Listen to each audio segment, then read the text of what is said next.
ఎవడిచ్చాడు దొరల హక్కు? తన గడ్డపై అడుగు పెట్టి దౌర్జన్యానికి దిగిన ఈ దొరతనాన్ని దగ్ధం చేసి తీరకపోతే మన్యానికి మనుగడ లేదు. నిత్యం చచ్చే కన్నా వీరుడిగా పోరాడి చావడం యుద్ధం. బ్రిటిష్ నిరంకుశత్వంపై తిరుగుబాటు, పరిపీడన ప్రభుత్వంపై విప్లవం, ప్రతి మానవుడి జన్మ హక్కు.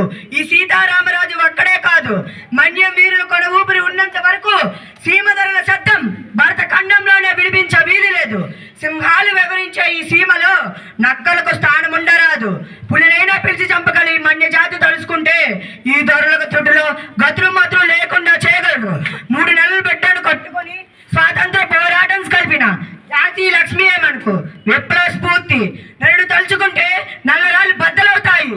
పదండి వీరారా, విజయం మనదే.